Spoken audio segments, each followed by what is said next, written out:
بسم اللہ الرحمن الرحیم۔ السلام علیکم۔ ایک بادشاہ ہر وقت اپنے سر کو ڈھانپ کے رکھتا۔ اسے کبھی کسی نے ننگے سر نہیں دیکھا تھا۔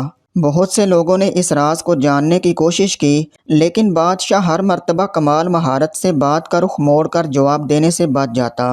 ایک روز اس کے وزیر خاص نے بادشاہ سے اس راز کو جاننے کی ٹھان لی۔ حسب سابق بادشاہ نے بڑی کوشش کی کہ کسی طرح وزیر کا دھیان ادھر ادھر ہو جائے، لیکن اس نے بھی جاننے کا پکا ارادہ کر رکھا تھا۔ آخر بادشاہ نے وزیر کے سامنے ہتھیار ڈال دیے، لیکن اسے ایک شرط پر بتانے کی حامی بھری کہ وہ آگے کسی کو نہیں بتائے گا، اور ساتھ یہ کہا کہ اگر اس نے شرط کی خلاف ورزی کی تو اسے سخت سزا بھگتنا ہوگی۔ بادشاہ نے بتایا کہ اس کے سر پر ایک سینگ ہے، اسی لیے وہ اپنے سر کو ہمیشہ ڈھانپ کے رکھتا ہے۔ اس بات کو کچھ دن ہی گزرے تھے کہ پورے شہر میں یہ خبر پھیل گئی کہ بادشاہ کے سر پر سینگ ہے۔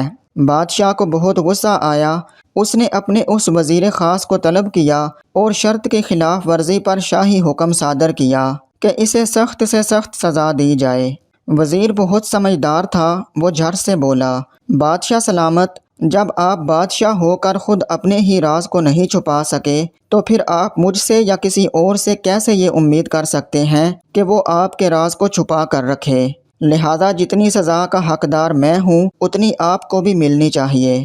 میرے عزیز دوستو، زبان سے نکلے ہوئے الفاظ اور کمان سے نکلا ہوا تیر جب نکلتے ہیں تو دو کام ہوتے ہیں۔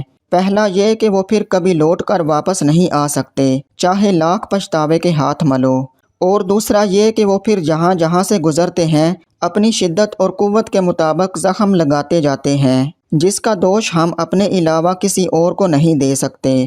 اسی لیے کہتے ہیں کہ جب تک الفاظ آپ کے اندر رہتے ہیں وہ آپ کے غلام ہوتے ہیں، اور جیسے ہی وہ ادا ہو جاتے ہیں پھر آپ ان کے غلام بن جاتے ہیں، اور اگلی پوری زندگی آپ کو اپنے عمل اور کردار سے اپنے کہے ہوئے الفاظ کی پاسداری کرنی پڑتی ہے۔